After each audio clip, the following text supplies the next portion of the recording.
A brand new best of 3. This is the winner's match of Group B. Slow clap start in the background. I'm Rifkin, joined today by Zombie Grub and James. I'm totally doing this on purpose. But okay, cue the slow clap. Because spawning here, in the top left corner of the map, the underdog to say the least, but the Green Terran to say the most, it is the Green Terran player Journey. Oh my god, you talked too long. I was like really confused as what our pace was. I know, it kind of fell out like really quick. In the bottom right, Oz the Red Zerg. It is Star Tails Life. Just do the Tasia clap, that's all you gotta do, like just really fast. Tasia clap is awkward. It's Tasia clap? Well, because Base Rate TV is anything but awkward, right? We'll give him a shout out in the game because he squeezed it in the intro. Hellstaff also subbed while this is going. This is insane, guys. You are ridiculous. I appreciate every single one of you, but clam down. Of course, we'll be awarding all the lovely subscribers to the channel these replays. Not today, but after the entire event and tournament has concluded. So you guys can look forward to that extra special bonus on top of all the extra partoofs you earn while watching the channel. But alright, a TvZ. I think this is like... This is where... I don't know about you, James. This is my favorite matchup. Where do you sit on this? Me too. Nice. I feel much more confident playing against Zerg, even as a Diamond Terran, than against Protoss, and especially on this map too, because it's such a long rush distance, and very, I guess, relatively easier jumping ground for Reaper.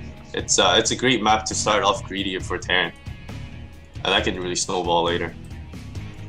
Well, Journey, I mean, I don't need to sell life. I don't think I do. If you're a Starcraft fan, you know who Startail Life is, and if you don't, then get out of town. But not out of the stream. Make sure you stick around. You'll learn a lot about him here today. Because, of course, he just took down Jaedong in a really big match. But Journey's a player you guys probably know a little bit less about. We've talked about him, and it's not because, you know, there's no contract we've been given, like, hey, sell Journey in this tournament. But it's because we want to. He's such a good, underrepresented player. You know, James earlier told the story about how him and Sacrisy got a little bit sick of kind of being on the B string. They wanted a chance to shine, but weren't given the opportunity, so they both left SK2. Journey, since then, has been doing a lot of streaming. I didn't really know about him until Zombie Grub had introduced me to him, but one of the best things was that we invited him to a show match versus Axiom's Impact. And in my opinion, Impact has some pretty damn good CVT. And when he went up against Journey, not only was it a 4-1 series in the favor of Journey, spoiler alert, Journey did something different every game. You know, it wasn't the same, you know, bio rally, 13 Marines across the map, Thors eventually deal with the mutas. He approached the matchup differently every time and was able to find different advantages every time. I can't say that a lot about even the best Terran players. Yeah, like, I mean, no offense to Polt and Innovation, who I also, you know, they like to do one very solid build, unless map makes it difficult for them to use the build that they have. You know, with Polt, it's always the late engineering base, just drag out the game until he gets 3-3, and it's always just Marine Marauders and. Well, did I say mine? Well, I'm glad you brought that up because I was about to reference Polt too. You know, he plays the game so well, but he does it through one style. So, I was talking to Polt, and he was telling me like what a good idea is in a best of 3 strategy. And he was like, always have more than one build. And I was like, oh, okay, well, what about you? You do like the same build every time. And he looks at me and he just goes, stop, let me finish the story, you hobo. And he's like, oh, I can. And I'm like, why? He's like, I'm good. And I'm like, whoa, ooh. BM. This is where I'm like, yo, Zombie, where were you talking to Pulse? Secrets. MLG Anaheim, there you go. Because we did actually meet him at MLG. We actually sat right next to him. Yeah. Okay, so there's a third base on the way here for life. Did Journey scout that, though? I mean, it's pretty much to be assumed. But looks like Journey's actually being... Ooh. He's going with the helmet opening for this. Oh, yeah. Yeah, and he has the Marines out, all ready to catch the Overlords. Yeah, I mean, okay, so this is a build that... It was so strong and so flavor of the week. Even the top Zerg players are falling to it. But since then, it's kind of fallen out of favor. It's become less and less common. Damn, that's like an echo and everything. Yeah, first blood. But, oh, I like the double medevacs being paired with this even more. Hellbats are incredibly strong and durable. You give them a medevac this early, ooh, they're going to be even harder to kill. Yeah, obviously it's the variation without Marauders, but there's also a variation with Marauders. It's pretty darn powerful, though. He's going to be primarily dropping. I don't think he's going to be looking for a head-on fight unless he sees an opportunity to do so. But life, either through still that paranoia Roachwarren, or maybe he's trying to do something with the Roachwarren, he's going to have the ability to get roaches, and that's really going to help. Yeah, I mean, there's a flood of lings coming out, and maybe he gets some banelings, right? But there's no banelingness coming down, so lings alone aren't really going to cut it versus hellbats. Oh, not revealing them yet. Just trying to do as much damage as he can to the queens. The Overlord, no idea this is happening. Yeah, he gets the transfuse out of it.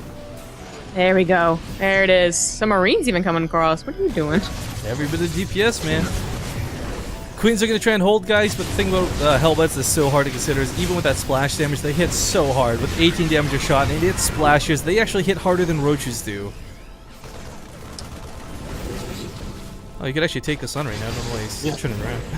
Yeah, just kill the queens. Oh, because he's getting attacked on the other side of the map! Lings run by everything. Of course, it's Startail life. No wonder there's lings over here. But Journey picks up the SCVs and the medevacs. He gets them out alive. He lifts, and he's still dealing some damage. Life is struggling to deal with this. I had forgotten. Life was chipping away at these rocks all day. I kind of ignored it because they weren't going down, but he cleans up a good chunk of the roaches.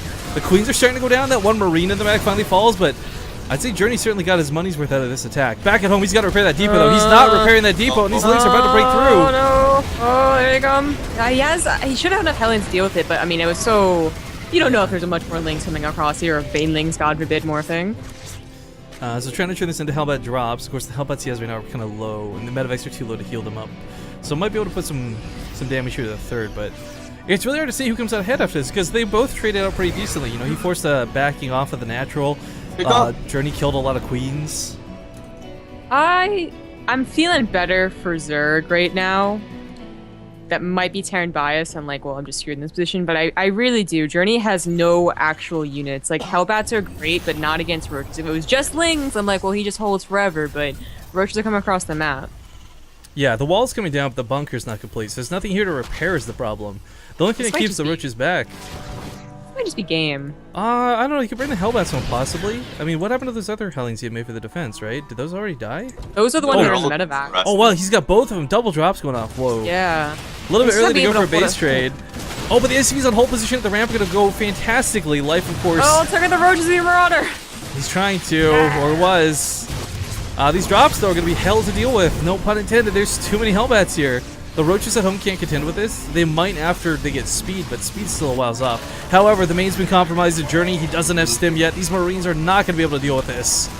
What an odd game. You know, if he had gone for a Hellbat Banshee opener, I think actually Journey would have held as magnificently, and plus the damage he did on the other side. But as it is, life is he can hold these roaches. Yeah, Hellbat's starting to get cleaned up finally. These medevacs are running out of energy. GG's going to be called. Life with that run by. Life with the lings. We'll take game number 1.